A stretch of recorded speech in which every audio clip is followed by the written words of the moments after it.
A'udzubillahiminasyaitonirrajim. Bismillahirrahmanirrahim. Assalamualaikum warahmatullahi wabarakatuh. Asyhadu an la ilaha illallah wa asyhadu anna Muhammadan abduhu wa rasuluhu. Wa Allahumma shalli ala Muhammad wa ala Muhammad kama shallaita ala Ibrahim wa ala Ibrahim wa barik ala Muhammad wa ala Muhammad kama barakta ala Ibrahim wa ala Ibrahim fil alamin innaka Hamidum Majid. Alhamdulillahilladzi khalaqa samawati wal ard. Amma ba'd. Alhamdulillah, ini bagian ke 8. Nah, ini identitas saya, nama bapak saya dan ibu saya. Ada yang menanyakan identitasnya benar enggak, ini kita menyampaikan hoax. Alhamdulillah kita menyampaikan berdasarkan keterangan saksi-saksi dan bukti-bukti otentik. Adapun sebagai kepengurusan, saya dulunya ketua RT, ini selama 2 periode, jadi saya memahami. Adapun lainnya itu kita mendapatkan informasi dari saksi-saksi. Banyak pemerintah nggak percaya, saya sendiri juga udah sering mendapatkan surat dari DPR, koordinasi dengan DPR Bandung. Nah, ini juga salah satu ini surat dari DPR dulu waktu saya menjabat. Nah, ini ditandatangani oleh ketua DPR. Dulu juga pernah dapat dari Komisi B terkait dengan hal ini, masalah pendidikan. Dulu juga masalah pengadaan air bersih. Alhamdulillah, jazakallahu khairan katsiran. Nah, ini juga mohon kiranya DPR yang saat ini menjabat kira-kira kualitasnya bagus enggak sama yang dulu, bagus mana gitu ya. Yaitu dulu aja lebih gampang gitu. Itu tadi ketua DPR Kota Bandung ya. Dulu pernah kita mendapat surat dari HE Warso sebagai wakil ketua, pernah juga koordinasi dengan ketua Komisi B DPR Kota Bandung. Nah, ini coba cek suratnya terkait dengan pendidikan. Oke, kita pokok bahasan yang ke ini ya, yang ke-8 terkait dengan masalah kita pemantapan masalah penyerobotan.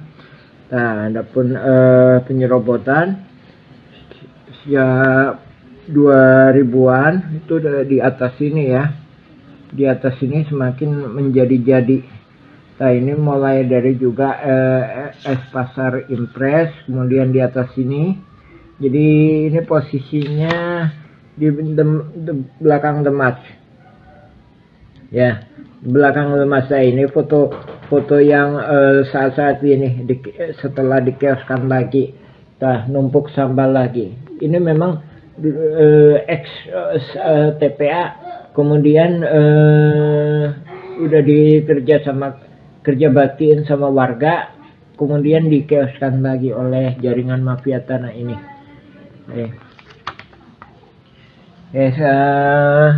Ini sebagai gambaran posisi ya. Jadi ini RW 2, cumanya ini skalanya agak kurang tepat ya. Jadi ini lebih lebar. Jadi lebih lebar, ini RT 7 itu wilayahnya lebih lebar. Nah, ini Demas di sini ya. Nah, ini STPA bagian atas. Ini Demas, nah di sini. Ini sama kita tanya Demas ini ya. Ini STPA. Oke. Ini di sekitar sini, jadi udah mulai kaki tangannya itu melakukan penyerobotan lahan. Habis itu ini yang tadi pada poin sebelumnya kita udah sampaikan kan, bahwa ini digunakan oleh warga sebagai fasilitas umum, dan itu permohonan para oknum-oknum ini juga, termasuknya para oknum-oknum juga ikut serta tanda tangan kan, bahwa ini untuk fasilitas umum, yaitu lapangan. Adapun kenyataannya ketika itu ini kaki tangannya udah mulai melakukan pembangunan rumah, jadi udah dioper-operkan lagi. Jadi itu jadi semacam pion-pion lah, benteng-benteng bagi mereka yang notabene yang dimasukkan itu yang nggak tahu apa-apa, nggak tahu riwayatnya, dan adapun peluang ngalahkannya juga gampang gitu, karena kan nggak tahu riwayatnya, dan juga oper ali garapnya kan juga sama mereka yang notabene datangnya pun nggak jelas, dalam artian juga datang ke sini pun kan akadnya itu kan bukan kesepakatannya itu kan bukan sebagai pembeli tapi sebagai pekerja, bukan sebagai pemilik tapi sebagai pekerja. Nah, dari situ kan riwayatnya udah keputus kan antara, jadi ini juga perlu kami konfirmasi, kita sarankan kembali bahwa pemerintah juga perlu ntar ngedata ini datangnya kapan, terus oper ali garapnya sama siapa. Jadi kalau penggarap sendiri tanyakan bapaknya siapa gitu, bapaknya siapa, kakeknya siapa. Nah, karena para mafia tanah ini satu sisi menghalang-halangi pribumi dan yang punya kesepakatan pribumi dengan baik, tapi di sisi lainnya juga mereka juga mendorong adanya pihak-pihak yang nggak jelas untuk masuk. Dan kata lain, dia kan udah dapat imbalan uang oper ali garap. Nah, jadi skenario ini masih tetap berlanjut gitu. Jadi ini skenario udah dirancang sejak lama, ntar kemudian hari akan terjadi proses gugatan gitu. Jadi malahan kaki tangannya itu dengan mudah sekali untuk mendapatkan PBB, bahkan juga nah ini surat tanah juga ada memang. Ya makanya juga ini banyak juga pribumi juga dapat SHM. Dan ini juga ada kalinya juga suatu saya mempelajari sekitar udah lama ini mempelajari ini, perhatikan berkas ini udah lama ya. Nah, ini tahun 2008 ya. Nah, ketika saya menjabat jadi RT ya. Ini jadi udah lama saya mempelajari, jadi strateginya juga termasuknya juga pribumi itu ada yang diberikan sertifikat. Nah, misalkan daerah-daerah sini, nah ini juga menjadi suatu, jadi ini juga ada kalanya juga jadi ada kalanya pribumi, ada kalanya juga kaki tangannya. Jadi pemerintah memang harus benar-benar serius, benar-benar jeli menangani masalah ini. Adapun kan korelasinya dengan hasil gugatan sidang itu udah masuk dalam perhitungan bahwa kalau misalkan ini terjadi gugatan, dari di berkas ini juga disebutkan bahwa semua alas hak yang dikeluarkan oleh Kelurahan Dago itu nggak berlaku dan BPN nggak berlaku. Jadi pegang sertifikat hak tanah pun kalau dikeluarkan di putusan pengadilan, mahkamah kasasi, pengadilan tinggi, kasasi menang ya, peninjauan kembali itu nggak berlaku ya. Jadi memang strateginya memang masif dan sangat terorganisir ini. Nah, oke. Dan ini juga kemarin juga perlu disampaikan ulang ya, kepada Pemkot Kota Bandung masalah Yayasan Emas sama Darul Hikam yang luasnya sekitar segini. Nah ini mohon dipelajari kembali apakah ini diberikan untuk mengelola TPA di sini ketika tahun 73, 74, ataukah diberikan suatu lahan untuk mengelola pasar impres. Jadi kemarin saya sebutkan kalau pasar impres itu ini, TPA itu sini. Nah ini pertanyaannya, 7.000 ini apakah termasuk keduanya? Nah ini yang perlu dipertegas oleh Pemkot Kota Bandung. Dan daripada itu juga menjadi pertimbangan kalau diambil di wilayah Sirapuhan, kalau kita mengingat riwayat sejarah bahwa ini pribumi, tapi ya memang ada kesepakatan khusus kemarin tahun itu bahwa ini sebelah sini itu dibalikin lagi kalau menjadi sarana umum, sementara yang bawah enggak itu. Yang bawah sini enggak, sementara yang sini itu fasilitas umum. Ya. Jadi kita selanjutnya pembahasan ke ini ya. Jadi ini udah lama ya. Kita pembahasan sekitar tahun 2000-an ya. Jadi penyerobotan semakin masif. Nah, ini juga terjadi peristiwa kebakaran di daerah sini, daerah atas. Kita nggak menuding apakah ini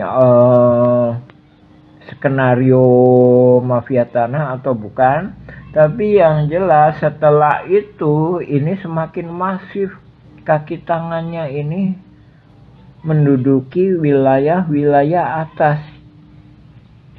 Kaitannya itu tadi kan udah udah dinyatakan sebagai wilayah atas, sebagai wilayah fasilitas umum. Itu kan,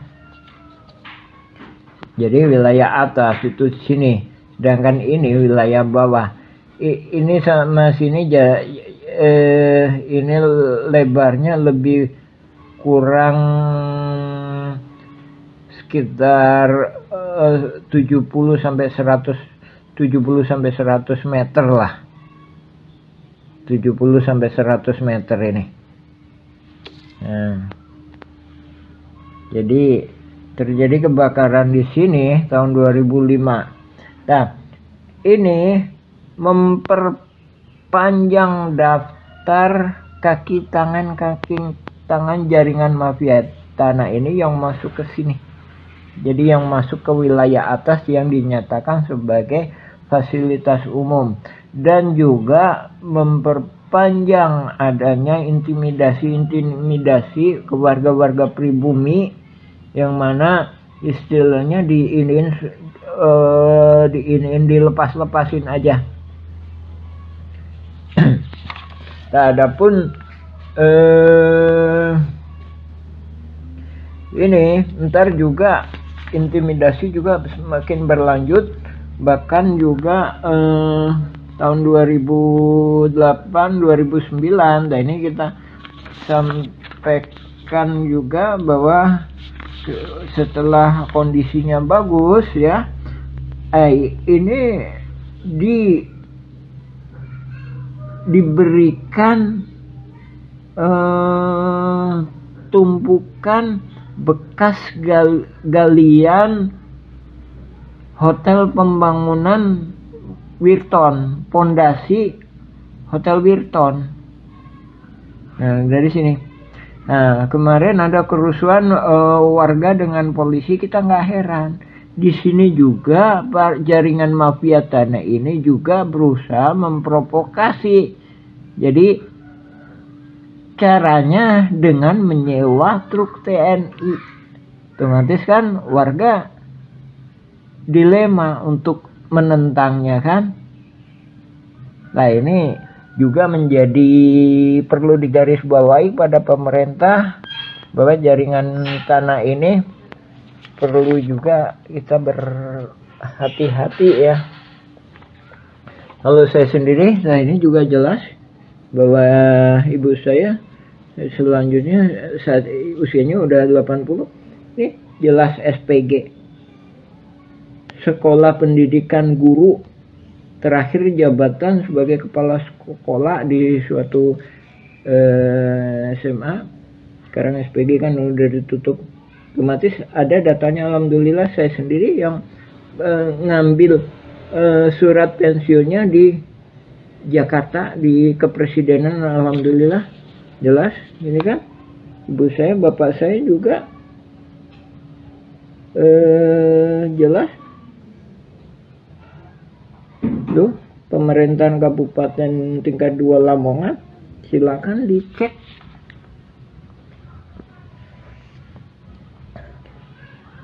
Ya, jadi setelah itu penyerobotan semakin masif tahun 2004. Nah, kita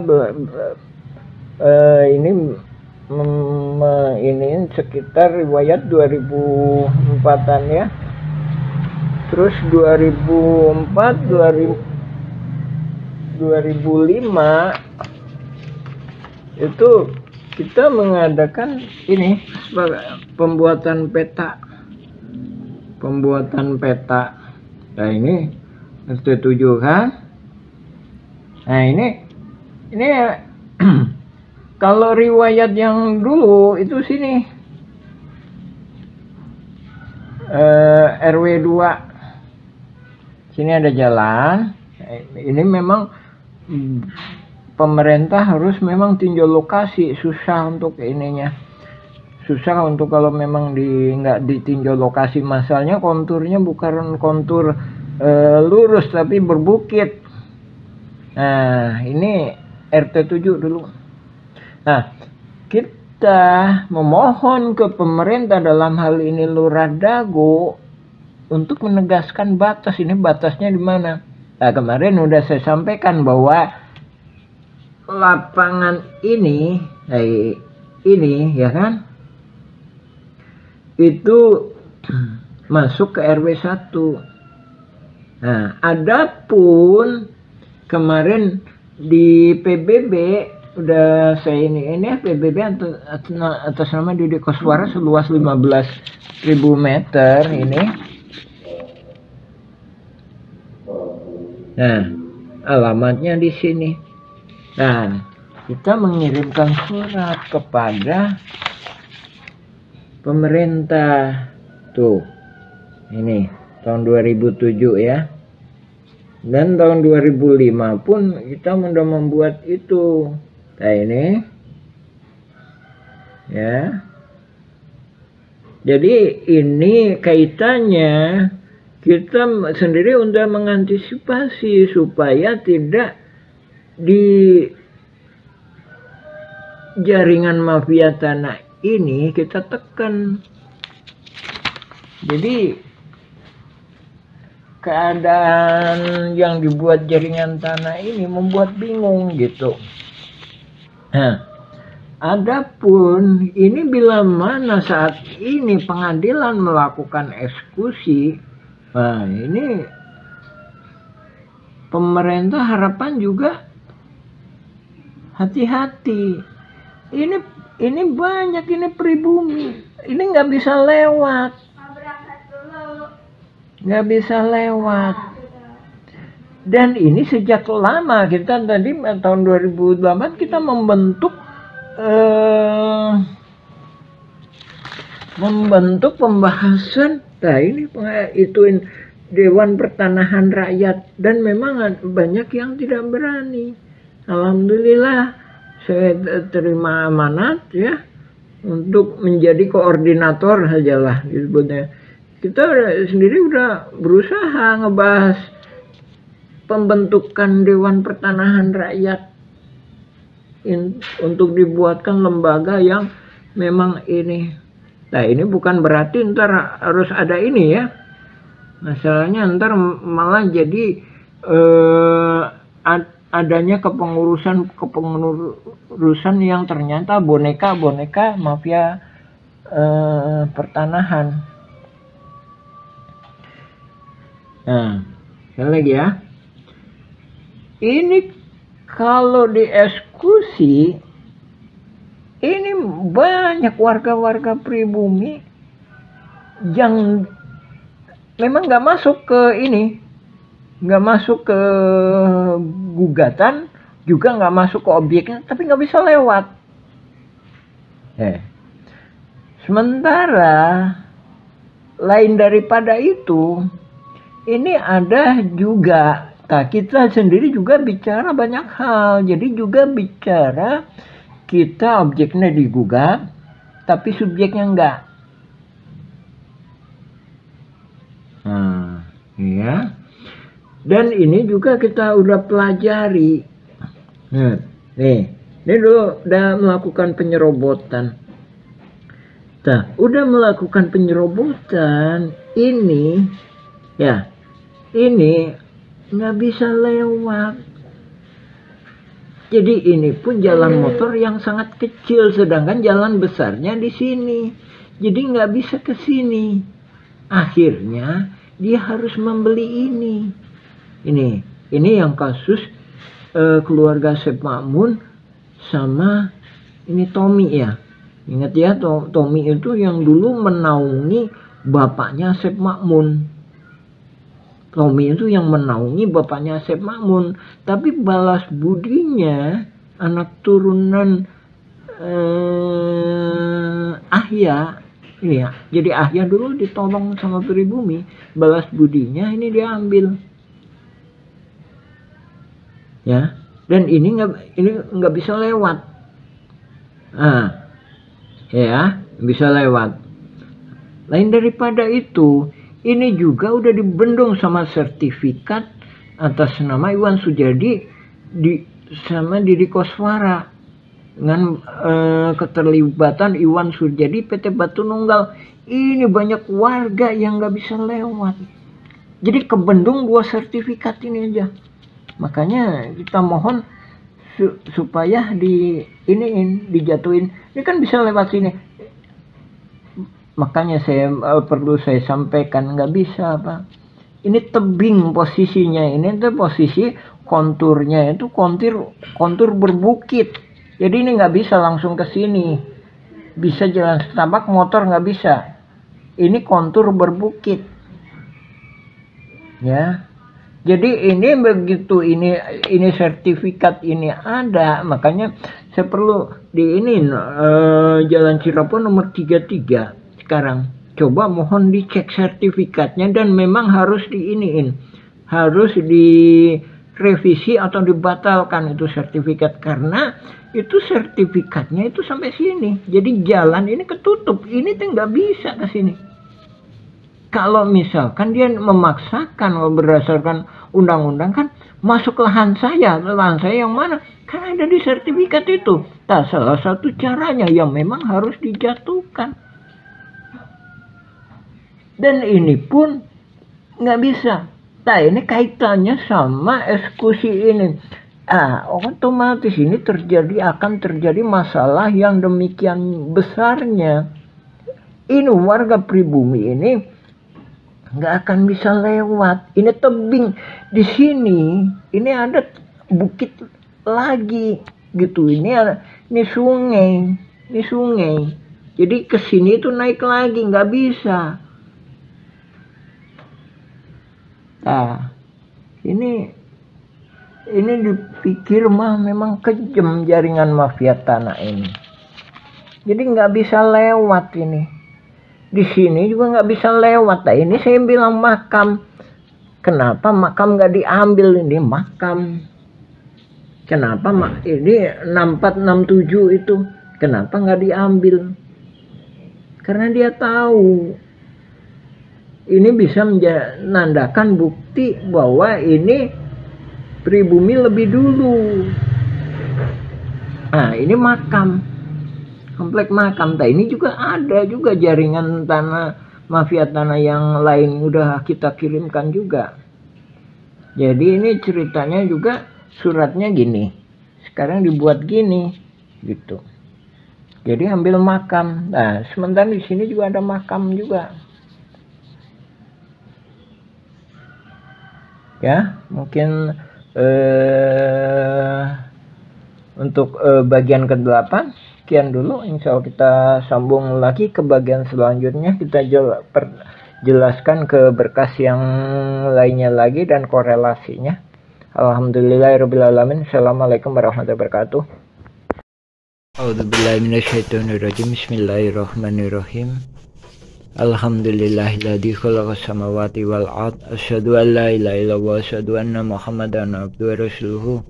Allahumma shalli ala Muhammad wa ala Muhammad kama shallaita ala Ibrahim wa ala Ibrahim wa barik ala Muhammad wa ala Muhammad kama barakta ala Ibrahim wa ala Ibrahim fil alamin innaka Hamidum Majid. Amma ba'd. Alhamdulillah, ini bagian ke-9 ya. Kita masuk ke bagian 9. Kita lebih dulu ke tahun 2009. Adapun kita ntar balik lagi ke tahun 2000 ya. Sementara ini kami sampaikan tahun 2009 terkait dengan masalah pemilihan ketua RW 01. Nah, ini tanggal sekian. Ini ya, ini ditandatangani oleh Sekretaris Apus Sukendar, dan ini Dedi Saripudin sebagai Ketua RW 01. Yang mana ini pemerintah Kota Bandung mengenalnya ini. Coba silakan dicek. Ini punya jabatan di pemerintahan Bandung ketika itu 2009. Pemilihan Ketua RW 01, calon-calonnya adalah ini. Nah, ini Muhammad B. Yaman, saya sendiri, Dedi Saripudin, ya, Dodi Nur Rasidik, Engkosko Sasiwardi dari 08. Nah, kemudian pemenangnya ini dalam pemilihan ya, 5 calon ini dalam pemilihan, pemenangnya adalah ini. Akan tetapi Lurahan Dago menganulir pemilihan tersebut dan dinyatakan yang menang adalah Apus Sukendar. Nah, korelasinya dengan pertanahan dan sebagaimana kami sampaikan pada bagian atau seri sebelumnya, adanya intimidasi ini dalam hak pertanahan warga-warga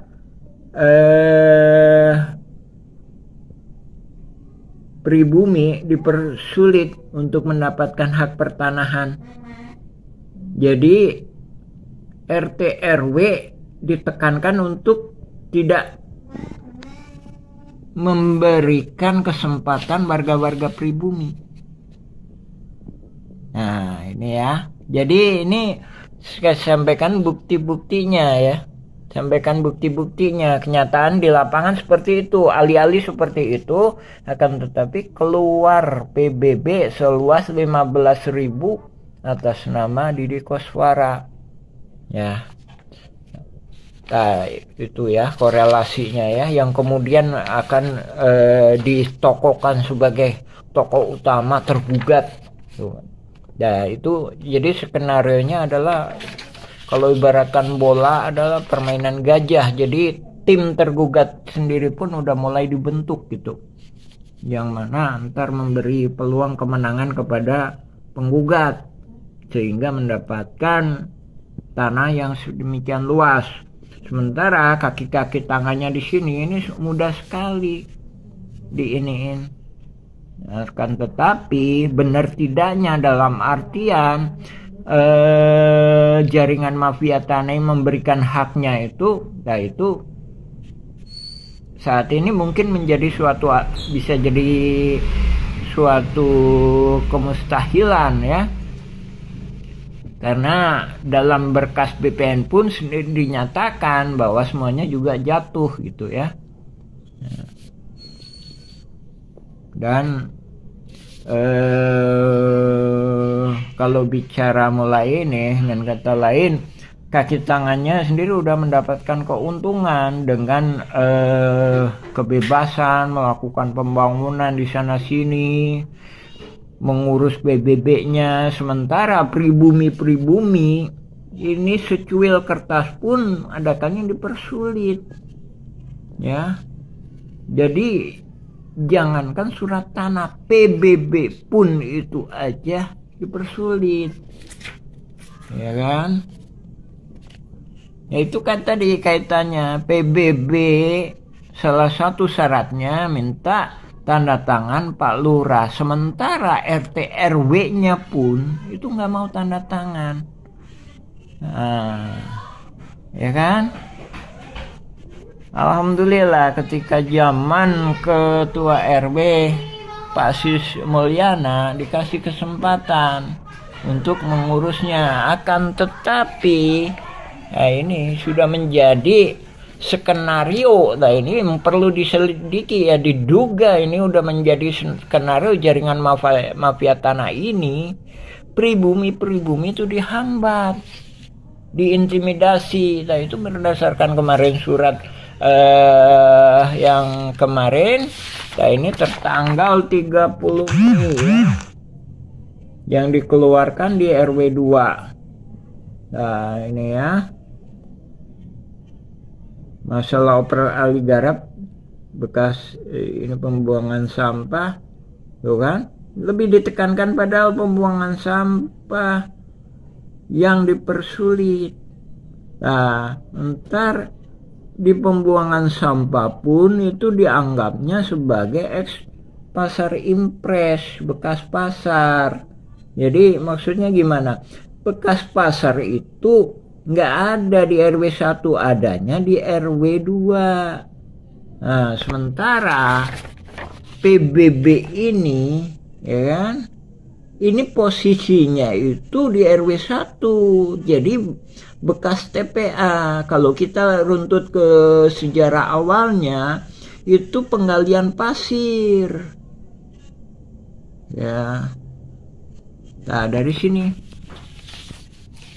warga-warga pribumi,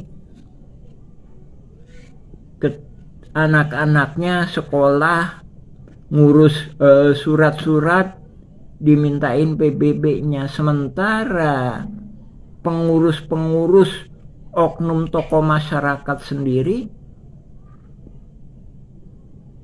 nggak memberikan haknya. Nah ya,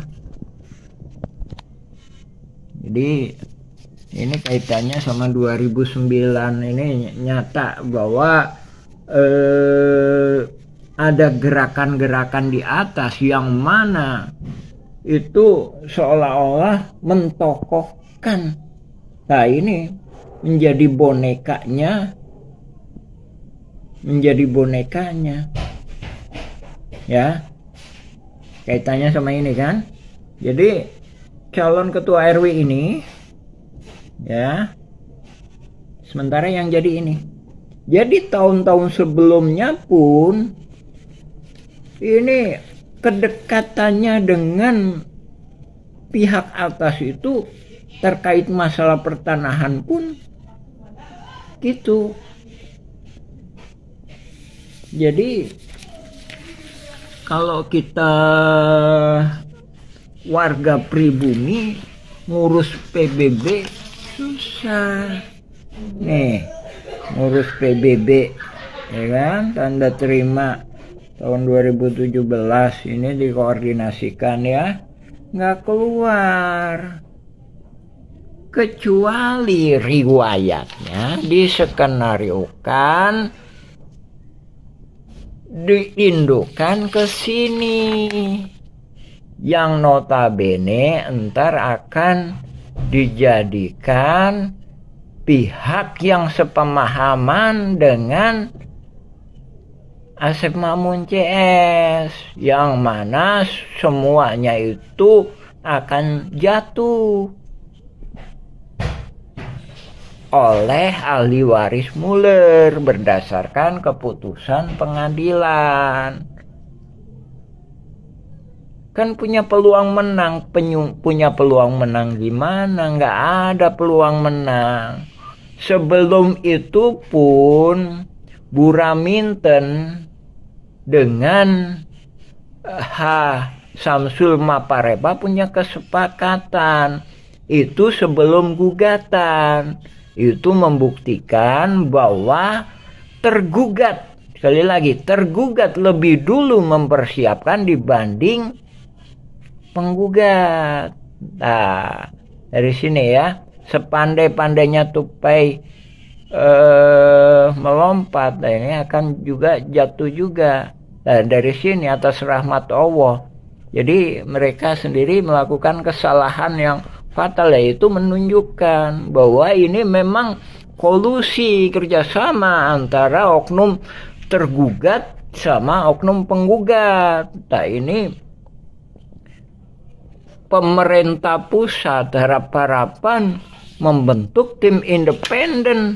Nah ini makanya juga kita tuliskan surat ke gubernur, surat ke wali kota, ke DPR Kota Bandung, ke DPR Jawa Barat, juga ke DPR Pusat, ke Menhankam. Ini mafia tanah yang berpengalaman.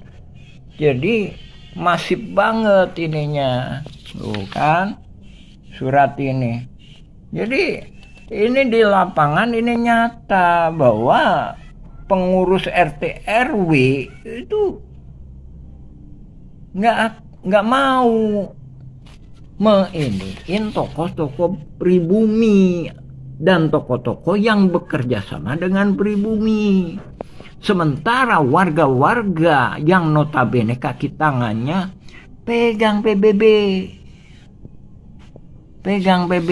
Jadi anak-anaknya sekolah pun tenang. Sementara pribumi-pribumi pun gak tenang. Dari sini begitu mudahnya mereka melakukan akuisisi, melakukan penguasaan. Nah ini ntar mohon dijadikan bahan pertimbangan.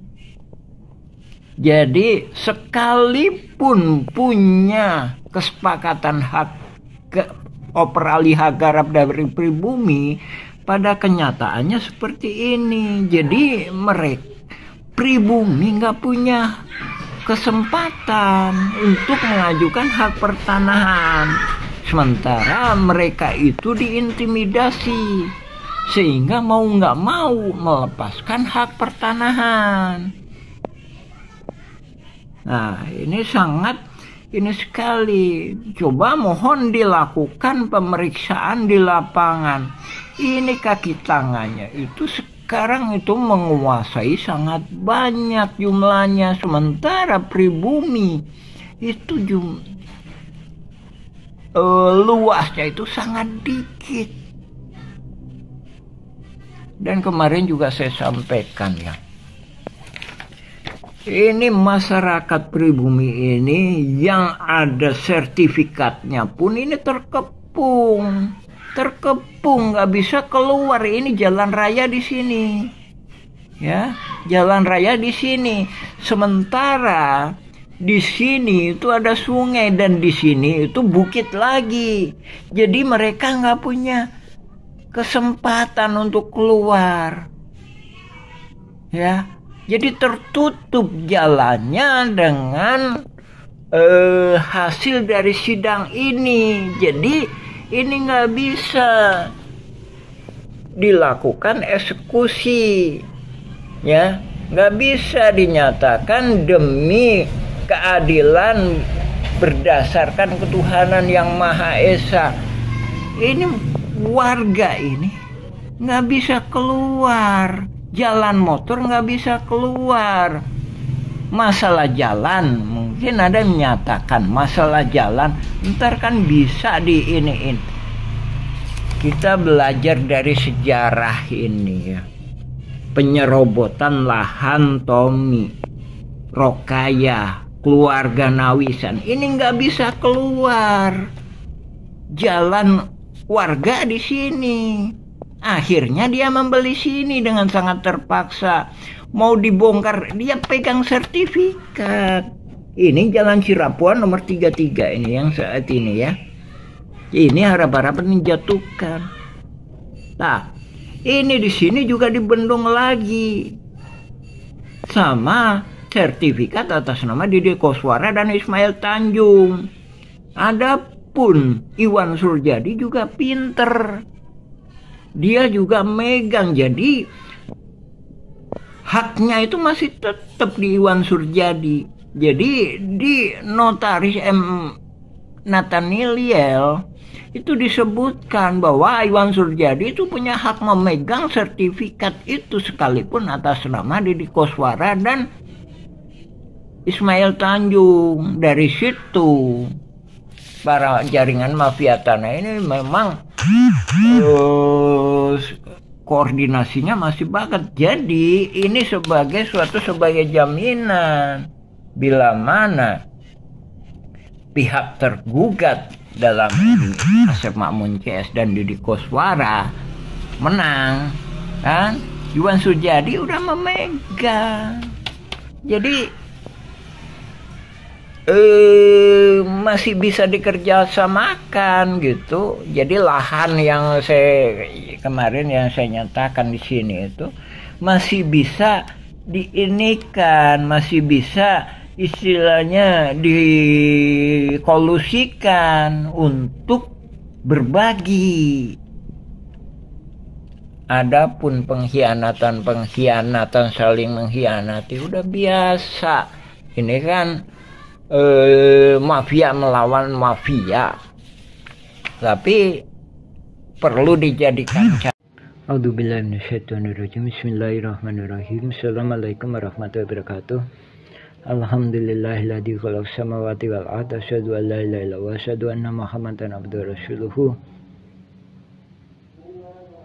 Allahumma sholli ala Muhammad wa ala ali Muhammad kama shallaita ala Ibrahim wa ala ali Ibrahim wa barik ala Muhammad wa ala ali Muhammad kama barakta ala Ibrahim wa ala ali Ibrahim fil alamin innaka Hamidum Majid. Amma ba'd.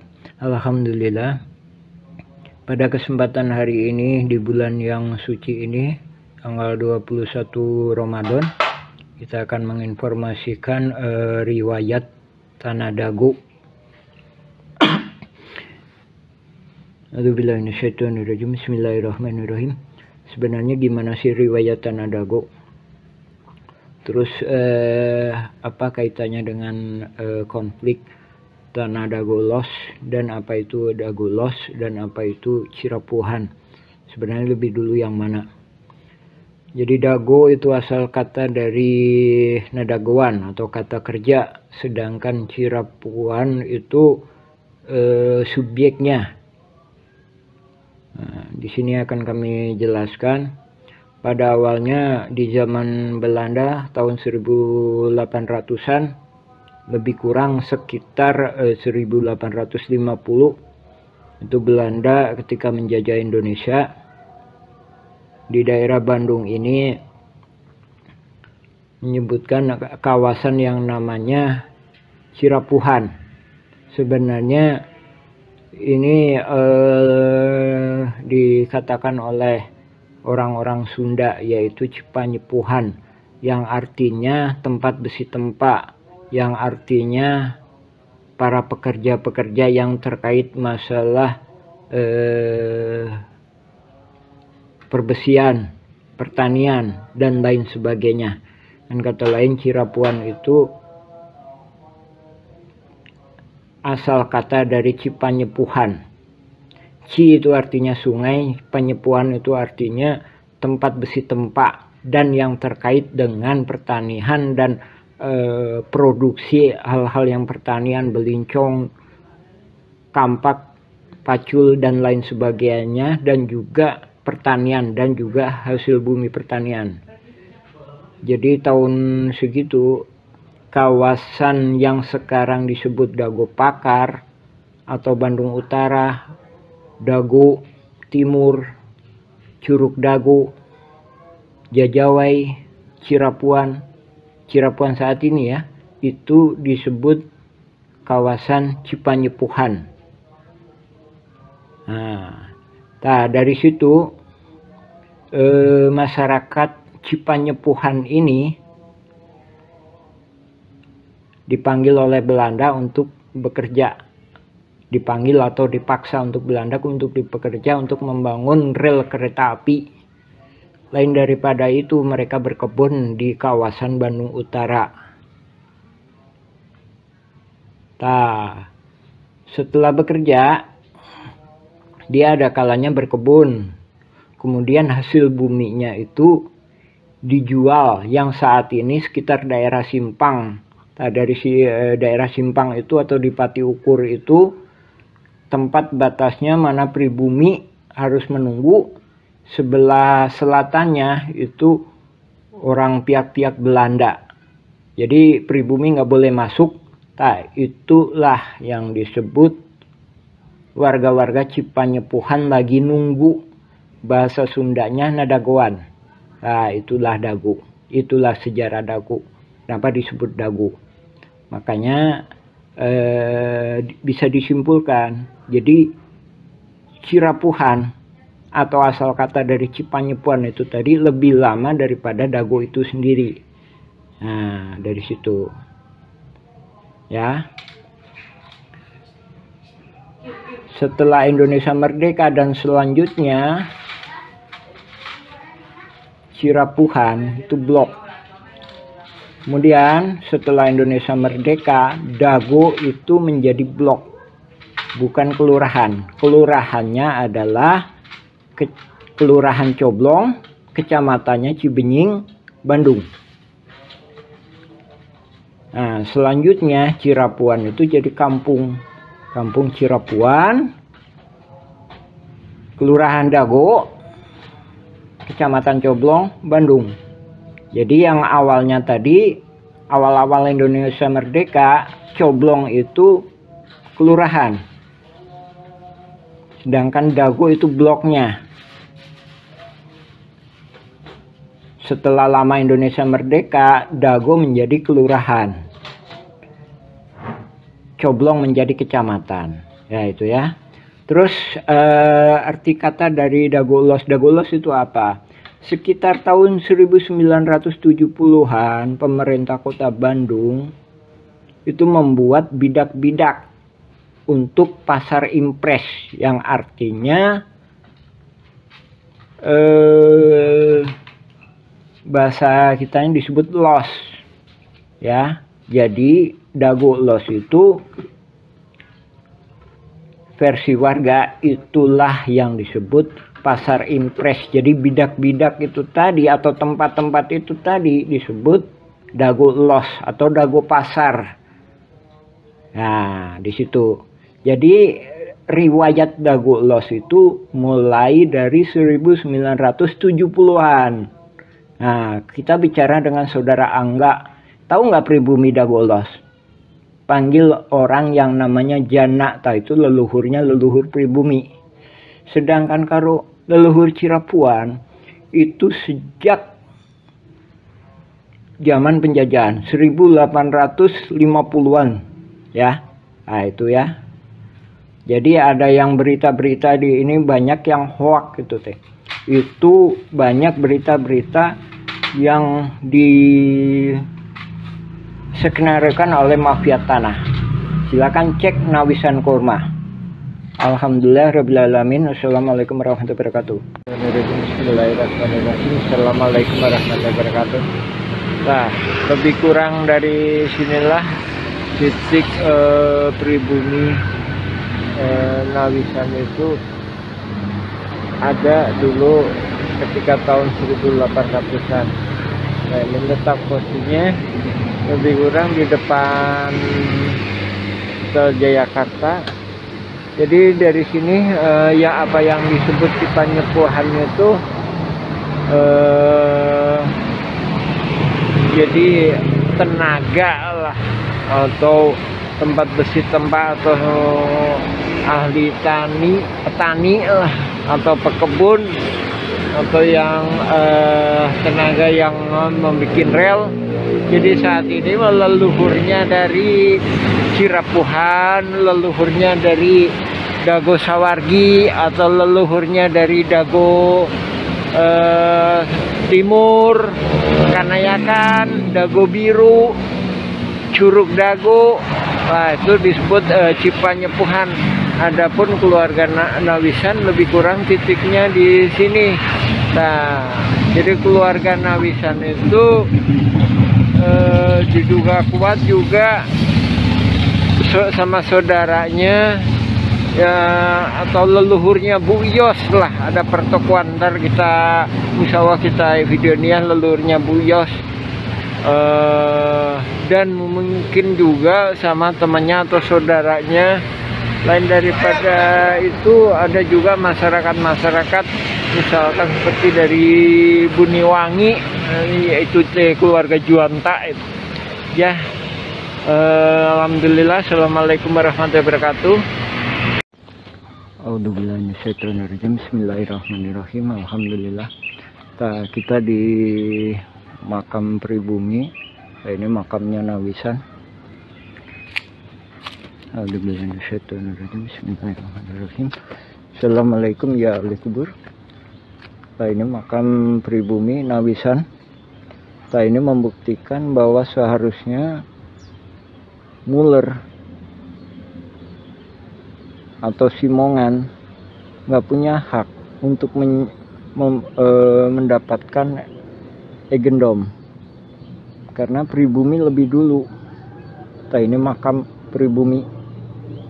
Ini kami mohon kepada Bapak Presiden, Menteri Luar Negeri, untuk menegaskan kepada pemerintah Belanda bahwa egendom itu salah. Jadi pemerintah Belanda salah menerbitkan egendom karena pribumi lebih dulu. Oke, katakanlah benar. Jadi misalkan benar pun, itu batasnya nggak sampai di utara. Jadi sebelah utara atau tanah-tanah yang menghadap ke utara itu pribumi lebih punya hak. Nah, ini kepada BPN juga mohon perhatiannya bahwa adanya sengketa Muller FS Dago Elos yang diwakili oleh Asep Makmun itu nggak bener. Ini makam Nawisan. Nawisan punya 4 orang putri, Nek Okoh, Nek Emeh, Nek Yong, dan Nek Ebung. Ini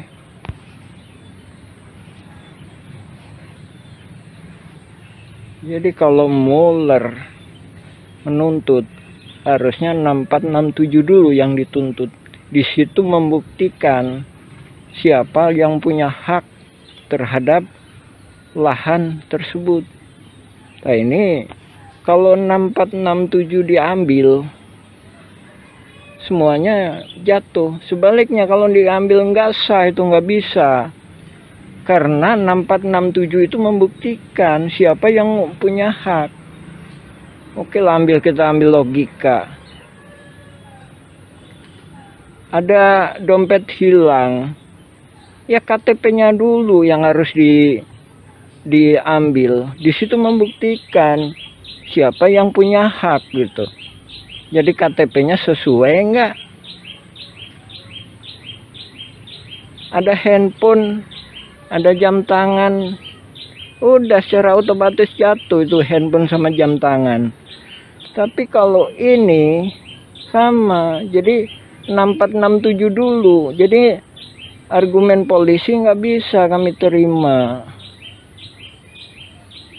Kalau cuma ngambil 3740, 3741, 3742 nggak bisa. Jadi harus yang ini dulu, harus 6467 dulu. Misalkan satu diambil, harus 6467 dulu diambil.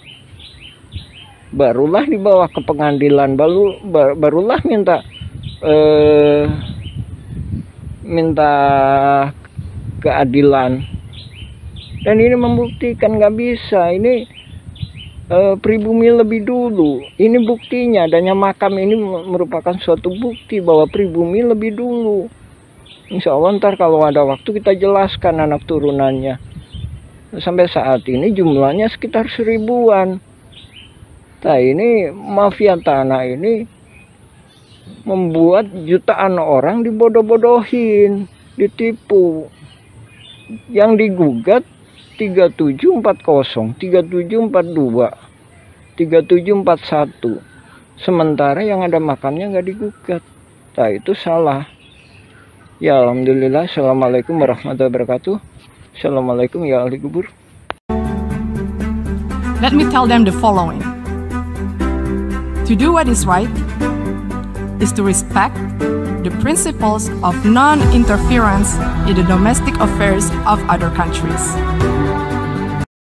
Oh janten bapak teh ngagales di iya di Ramana nih di Ramana nih Ramana Asep Mamun mohon terus gitu di baheula terus di gitu di weekend deh ka iya teu urang we garapan mah di dinya aya mohon teu diwihkeun maksudna teh di tilas galian dititipkeun gitu nya di cuwe dititipkeun nya ku diarurus ku Didi gitu mohon naik kemari teh si dia ku iya dijual ku Surjadi mohon eta oge masalah kasus na oge luas na oge. Orang nggak punya alpat tuh nggak mati, nggak punya tanah ribuan hektar tuh nggak mati, tapi kalau nggak makan sesuap nasi mati. Penting mana? Penting makan. Tapi gara-gara kamu tamak untuk syukur nunggu punya alpat untuk syukur. Bismillahirrahmanirrahim. Assalamualaikum warahmatullahi wabarakatuh.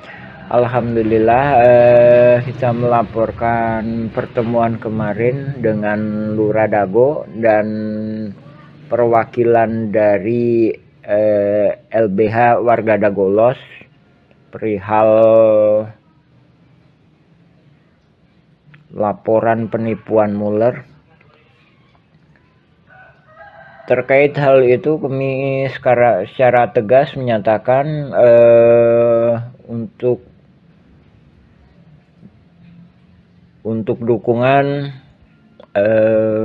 laporan penipuan Muller kami nggak bersedia, tapi jadi harus dipertegas lagi. Yang perlu dipertegas adalah dukungan untuk pemberantasan mafia tanah. Nah, adapun bila mana cuma sekedar nyerang Muller, ini salah satu pertimbangan. Ini dokumen negara nih yang dikeluarkan oleh Mahkamah Agung Republik Indonesia di halaman 40. Di sini disebutkan ada yang namanya Bu Raminten. Ya, Bu halaman 40-41. Ini disebutkan bahwa berdasarkan data kepemilikan dimiliki oleh Bu Raminten. Ini sama Egendom-nya ya. Egendom 3740, 3741, 3742. Ini sebelumnya dimiliki oleh ini Jos Willem Slot. Kemudian dari situ ke notaris ya. Nah, habis itu ini tadi aset ini 3740, 3741 ini dihibahkan, telah menghibahkan aset ini tuh kan, hibahkan kepada Ibu Raminten. Nah, Ibu Raminten memberikan kuasa kepada Haji Samsul Marparepa. Kemudian Ibu Raminten ini bekerja sama, saling menghormati dengan para ini tergugat, yaitu Asep Makmun.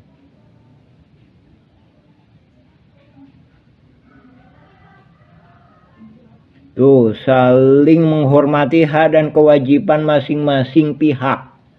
Jadi intinya Ibu Raminten atau kuasa hukumnya ini mendukung Asep Makmun. Dari berkas yang dikeluarkan Mahkamah Agung aja ini udah membuktikan ini kasus pidana. Jadi bisa membuktikan kalau nggak Bu Raminten benar, maka Mueller yang salah.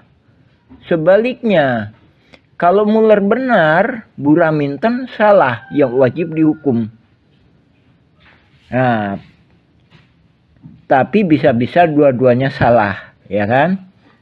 Pertanyaannya, kalau misalkan warga Dago Elos yang diwakili oleh Asep Makmun menang nih, Bu Raminten dapat apa? Ya kan? Sedangkan tanah di sini udah nggak habis. Jadi ada tanah warga dan ada tanah fasilitas umum. Pertanyaannya Bu Raminten dapat apa? Gitu kan? Makanya kita ngedukung kalau cuma sekedar hanya menuding Mueller sebagai mafia tanah atau melakukan penipuan. Karena begitu Mueller lepas, Bu Raminten dan pihak lainnya lagi, misalkan ini Deddy Muhammad Saad, ini siapa ini? Ini Iwan Surjadi yang telah memberikan hadiah kepada ini. Nih. Sedangkan Deddy Muhammad Saad menurut petugas PBB, dia yang mengambil alih PBB seluas 15.000, otomatis kan dapat bagian. Dari situ warga kembali lagi dicaplok lagi. Jadi kalau nggak diterkam sama Mueller, akan diterkam sama Bu Raminten CS, Iwan Surjadi CS, Deddy Muhammad Saad CS, yang notabene Asep Makmun CS, ya. Jadi sekali lagi kita mohon dukungan ke pemerintah supaya untuk segera membereskan mafia-mafia tanah di Dago, khususnya ini di Cirapuan. Jadi Cirapuan itu tempatnya latihan mafia-mafia tanah. Ini mulainya dari sini, Pak. Nah, ini juga kita mohon bantuan kepada TNI dan Kejaksaan untuk segera membereskan masalah mafia-mafia tanah di Cirapuan. Terus terima kasih, silakan cek keterangan-keterangan kami lainnya di ketik aja Nawisan Kurma. Demikian, Assalamualaikum warahmatullahi wabarakatuh. Alhamdulillah. Dramatisasi sidang sengketa tanah Dago. Siapapun yang menang, warga tetap jadi korban. Assalamualaikum warahmatullahi wabarakatuh. Halo, saat ini saya sedang berada di wilayah Dago. Masih ingat dengan konflik sengketa tanah Dago Elos?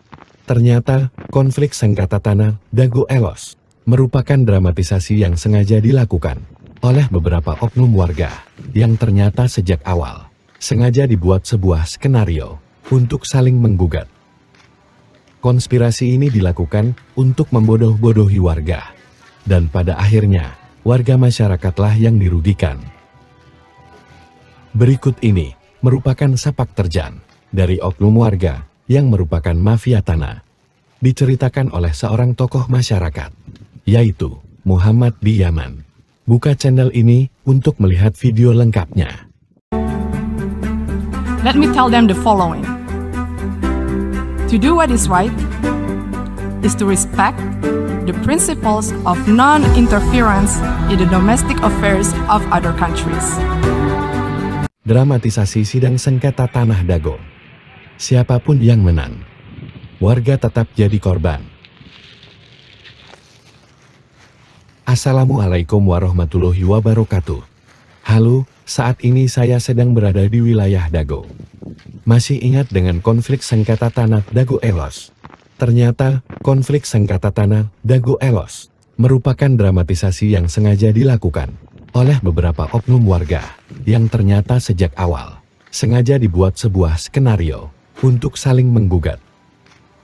Konspirasi ini dilakukan untuk membodoh-bodohi warga, dan pada akhirnya warga masyarakatlah yang dirugikan.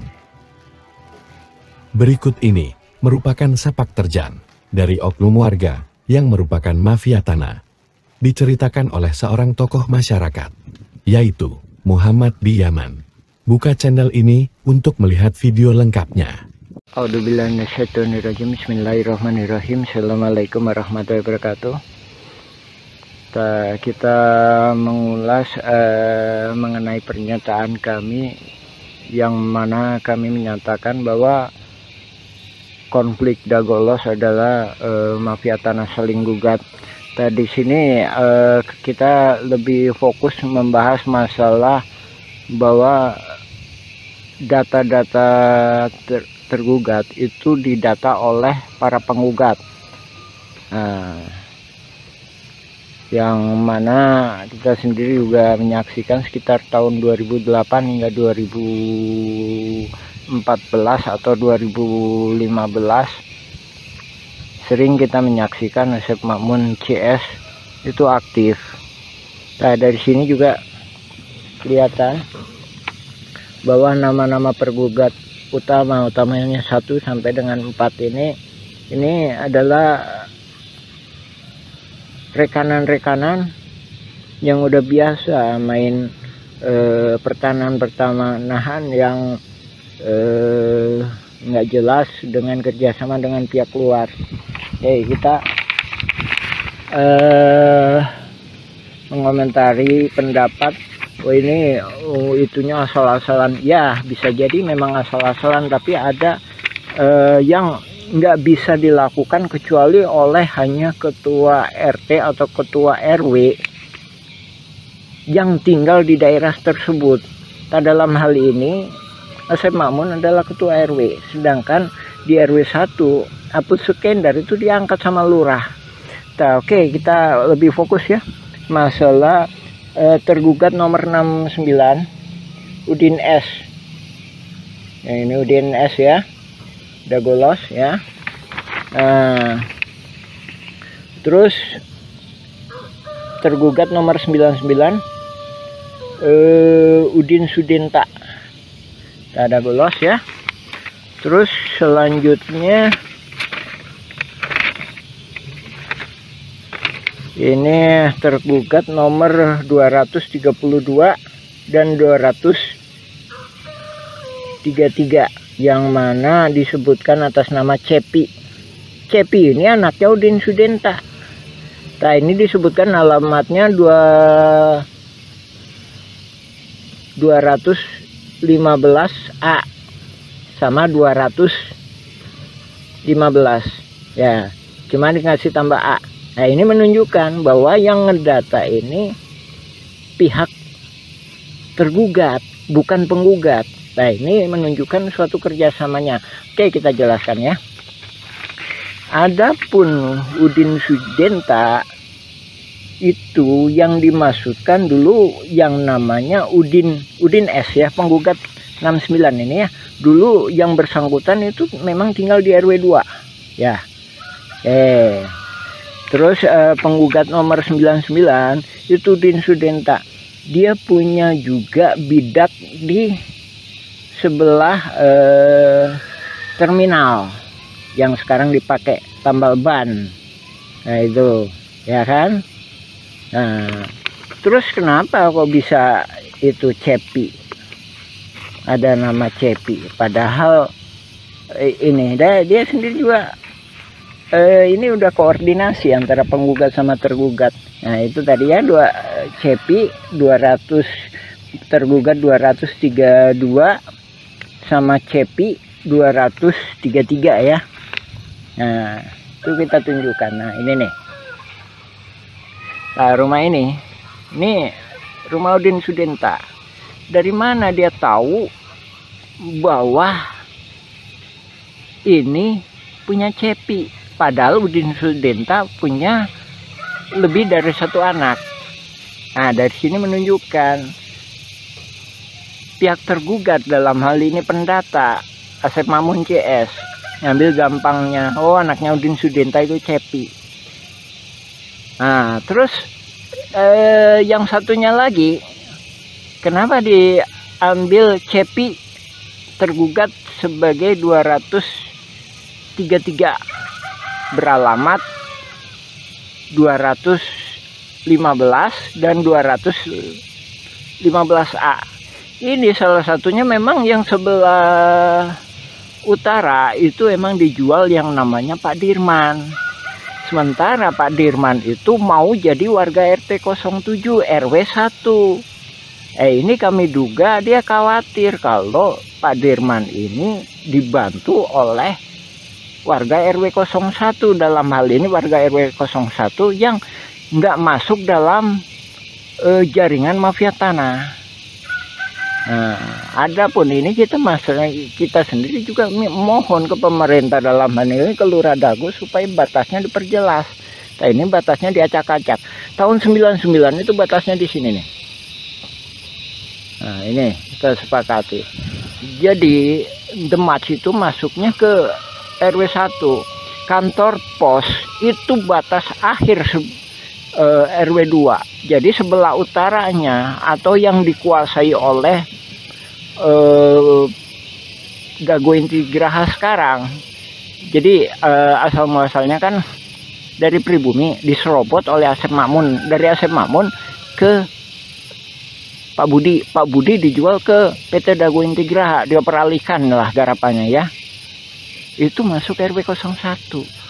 Nah, oke, diperjelas lagi ya. Jadi balik ke poin awal. Jadi ini tadi masalah Cepi atau keluarga Pak Udin itu menunjukkan bahwa detail seperti itu hanya bisa dilakukan oleh orang-orang dalam hal ini tergugat itu sebagai ketua RW, otomatis bisa dia melakukan pendataan, apalagi dia punya data di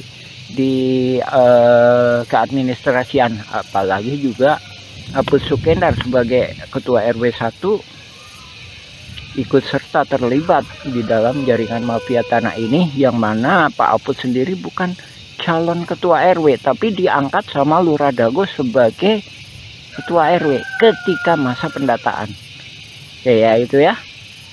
Lagi ya, itu ya salah satu, ini cuma salah satu uraian kami mengenai itu tadi ya, mengenai dugaan kuat bahwa yang melakukan pendataan adalah pihak tergugat.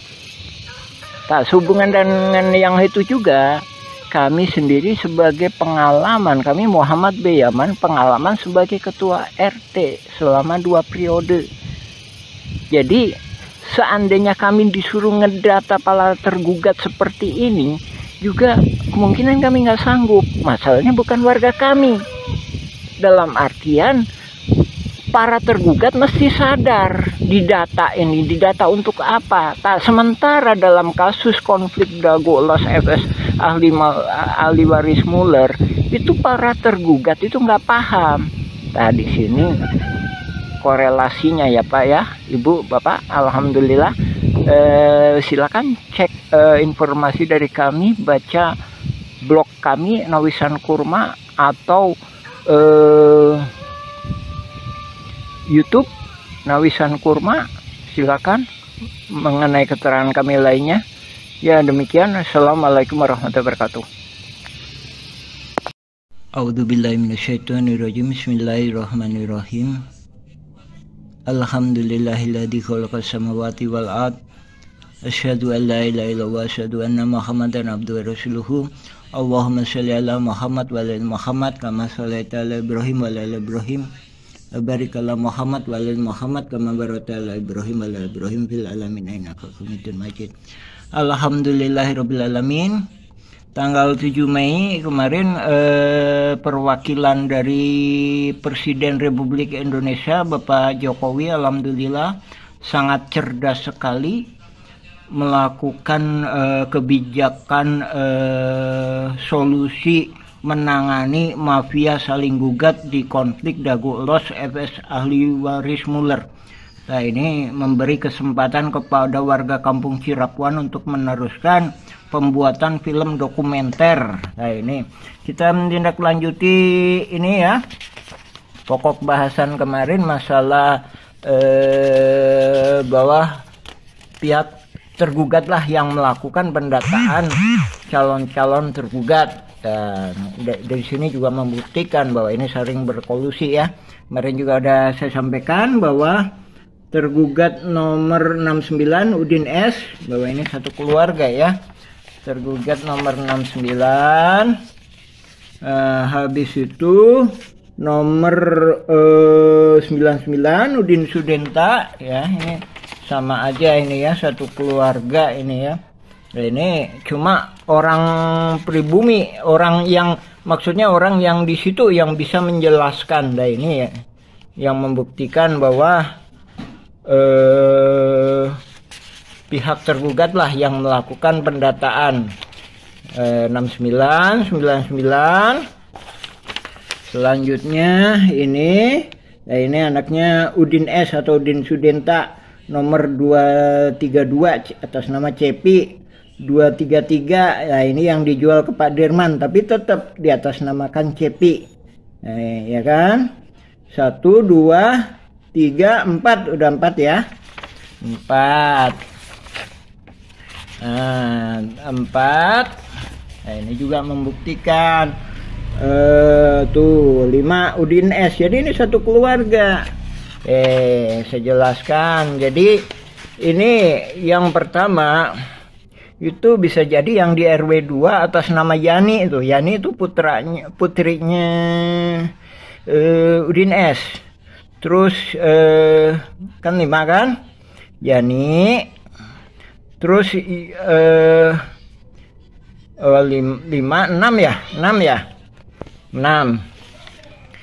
Itu tadi ya, tergugat nomor 69 1. Ini atas nama Yani, sekarang ditempati oleh Yani. Udin ST udah almarhum ya. Nah, terus ini Udin Sudenta. Nah, ini Udin Sudenta ini punya tempat juga di sebenarnya RT 07 RW 1 ya. Nah, ini jadi ada dua. Oke ya, 2 kan. Terus kemudian atas nama Cepi. Cepi itu anaknya Udin ya. Cepi itu anaknya Udin Sudenta yang nomor 2 ini 232 sama 233. Nah, ini yang di RT 7 itu ada 2 ini. Kenapa ini ada di atas namakan Cepi? Masih ada anaknya putra, masih terkait dengan putranya Udin S atau Udin Sudenta. Karena ini dijual ke Pak Dirman. Ini sebenarnya lokasinya di RT 07 RW 1 ya, RW 1. Alhamdulillah ini saya menyambut baik. Jadi Bapak Presiden Pak Jokowi melalui stafnya sangat cerdas dengan tidak mau melibatkan warga Kampung Cirapuan. Masalahnya yang membuat masalah kan mafia saling gugat ya mereka, yang menyelesaikan ya memang harusnya mereka. Itu kalau kita ditanya Mueller penipuannya di mana? Kita nggak bisa menunjukkan, kecuali menunjukkan lewat oknum-oknum. Kaitannya dengan oknum-oknum. Itu tadi kan. Lagi ya, 69, tergugat 69, 99, 232, 233. Kan? Habis itu 301. Nah, ini kami berjelaskan. 1 ditempati Yani, putranya Udin Sudenta. Terus kedua di RT 7 itu ada 2. Yang satunya dipakai si Cepi, anaknya Udin S. Yang Kedua, dijual ke Pak Dirman, dioper aligalapkan kah ke Pak Dirman, tapi tetap atas nama Cepi. Terus ada lagi di terminal Dago, itu ada dua, satu buat warung kopi, kedua bikin tambal ban. Nah itu membuktikan ya bahwa ini nggak akan mungkin kalau yang melakukannya pihak penggugat yang notabene nggak paham betul area sekitar sini ya. Ya alhamdulillah kita menghormati kebijakan Bapak Presiden. Kita juga udah nulis nih, Bapak Panglima Perang Tertinggi Republik Indonesia, nih nomor suratnya. Ini total berkasnya beratnya lebih kurang 2,7 kilo. Adapun yang kita kirim surat ke DPR Pusat beratnya 3 kilo.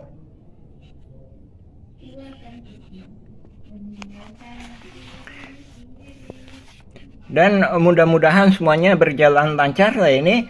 Lanjutan dari pokok bahasan kemarin ya, masalah pendataan calon tergugat dilakukan oleh tergugat, bukan oleh penggugat ya. Jadi dari sini korelasinya bahwa menunjukkan bahwanya ini adanya saling berkolusi antara pihak tergugat maupun penggugat. Nah, kita tunggu kelanjutannya, mudah-mudahan mendapatkan suatu jalan keluar yang terbaik. Utamanya buat warga-warga yang memang benar-benar memiliki hak di area pertanahan yang disebut ex-egendom, yang riwayat sebelumnya pernah diduduki oleh pribumi yang bernama Nawisan. Ya, mungkin untuk bagian ini masalah tergugat, pendataan tergugat, kami cukupkan. Kita insya Allah kita sambung lagi. Nah ini data nama-nama para penggugat yang kemudian dijadikan tersangka oleh Polda Jabar. Ini kan.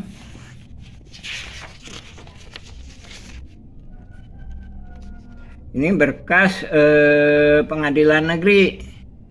Silakan simak berita dari kami, atau juga bisa ngambil sebagai referensi juga berita dari putusan pengadilan negeri Bandung, pengadilan tinggi, kasasi dan peninjauan kembali Mahkamah Agung.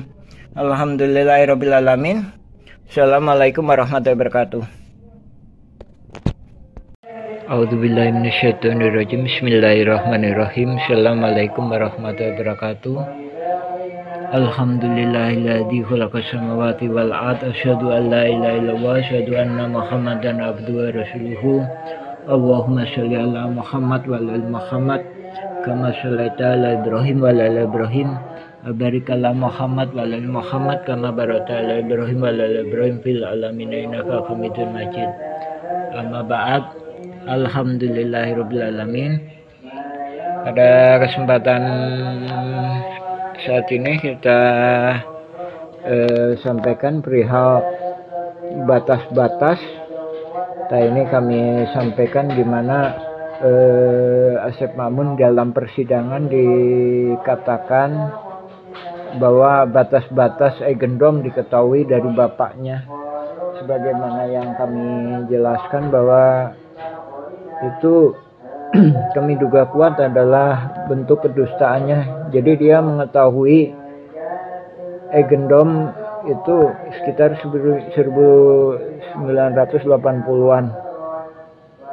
Adapun bapaknya di sini kan cuma sebagai anemer atau ikut ngegali lah, jadi kontraktor penggalian pasir atau tukang gali atau semacam itu lah. Nah dari sini kami mendiskusikan dengan masyarakat pribumi, gimana batas-batas ini. Jadi sekali lagi ya, perlu digarisbawahi, adapun di RW 1 kan pribumi itu mengeklaim ini bahwa sebenarnya tanah adat, bukan termasuknya tanah gendom, dengan dibuktikan adanya makam. Lain daripada itu, kita sendiri juga mengakui bahwa ketika Indonesia merdeka, kita ikut sedikit banyaknya kita juga menyesuaikan dengan peraturan yang dikeluarkan pemerintah dengan adanya egendom.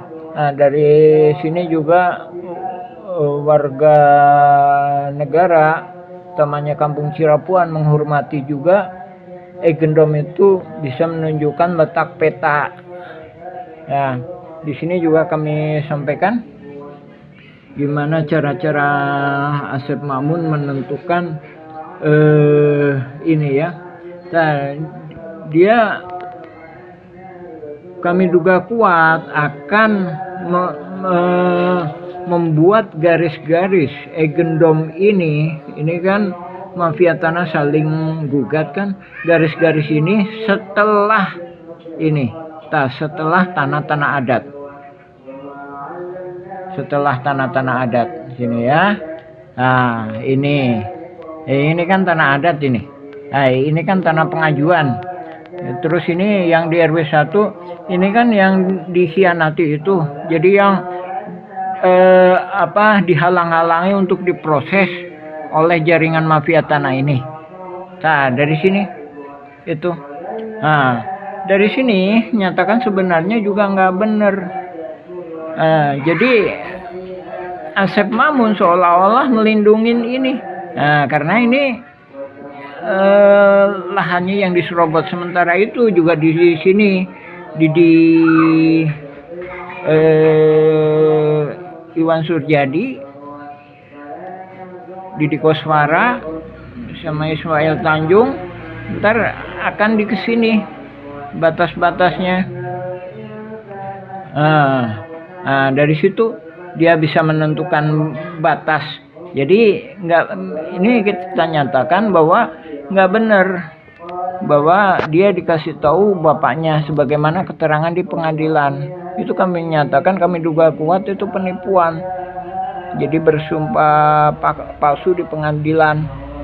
Nah, termasuknya yang terjadi di RW 2 sini ya, dan di RW 1 di RT lainnya. Jadi dia merujuk pada batas-batas tanah adat yang udah sertifikat itu ya.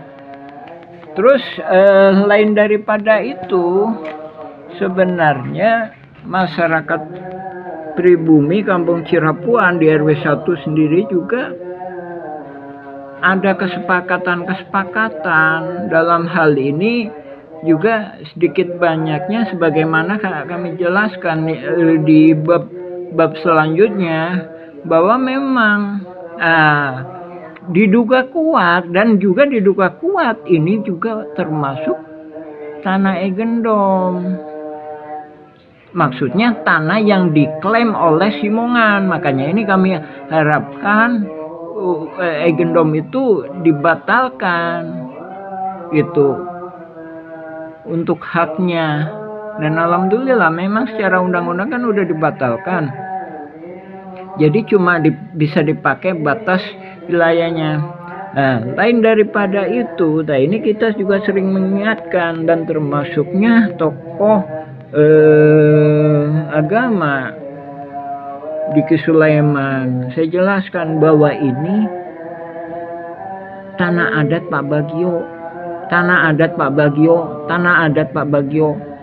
Sering kami sampaikan, bahkan dengan pertemuan dengan Lurah Dago Pak Sahuri, Polsek Coblong sebagai Babinsa, yaitu Pak Denny. Sekalipun Iwan Surjadi punya sertifikat, tapi itu tidak sesuai dengan kesaksian warga bahwa ini tanah Pak Bagio. Nah, ya. Nah, dari sini juga kita mengingatkan ke Diki Sulaiman dan ke juga lain pihak. Dan ini kita juga sebagaimana kami sampaikan bahwa itu sebenarnya masuk ke dalam satu skenario. Dilihat dari berkas jual belinya aja juga nggak jelas, dalam artian begitu dibuatin AJB sertifikatnya diatasnamakan penjual.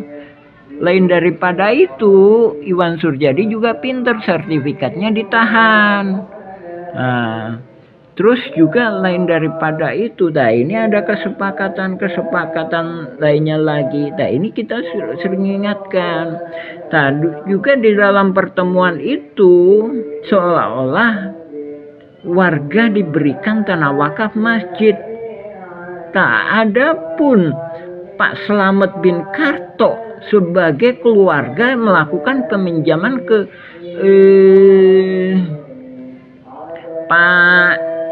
Pak Bagio itu sendiri juga nggak berani. Dia mengatakan wah itu cuma isu. Jadi seandainya Pak Bagio datang pun ya mesti akan datang ke Pak Slamet atau keluarganya menyampaikan tanahnya mau diambil. Nah, adapun keterangan Asep Makmun dia dikasih sama Pak Bagio. Nah ini keterangannya dusta, disangkal oleh warga-warga, termasuknya tahun 70-an Pak Bagio itu nggak pernah datang ke sini. Jadi begitu ini tahun 1960-an akhir ya dipinjam untuk masyarakat untuk ini, kemungkinan besar itu diikhlaskan dan diridokan. Ya, jadi Pak Slamet sendiri menolak. Istilahnya ini diberikan ke warga atau diberikan ke DKM, sedangkan ini diambil jaringan mafia tanah ini, Iwan Surjadi, Didi Koswara sama Asep Makmun sama Ismail Tanjung. Nah itu ditolak. Jadi ini luasnya lebih kurang sekitar 700 meteran ya, lebih kurang itu ya. Jadi dulu mah tumbakan 30 sampai 50 tumbak, keterangan saksi-saksi 30 sampai 50 tumbak. Nah lain daripada itu, nah ini perlu digarisbawahi. Diki Sulaiman membangun madrasah di sini. Ini kita udah ingatkan. Nah ini beda lagi riwayatnya. Nah ini riwayatnya keluarga Eyong. Nah ini ya, ini masjid kan. Ini itu tanah jalan keluarga Eyong yang mana diwariskan ke Eti atau Yudi. Tuh, saya dikasih keterangan oleh Mak Aci itu keluarganya Nawisan juga. Mak Aci itu anak dari Juanta, dia nikah sama Misnan anaknya Eyong sama Mardasi. Nah, Eyong itu putrinya Nawisan. Jadi ini cucu mantu. Gitu. Cucu mantu. Jadi ini ngebangun madrasah di sini, ini kita tolak juga. Nah, ini kita udah ingatkan ke Diki Sulaiman. Lain daripada itu, dia di sini membeli tanah di sini. Nah, ini posisinya di sini.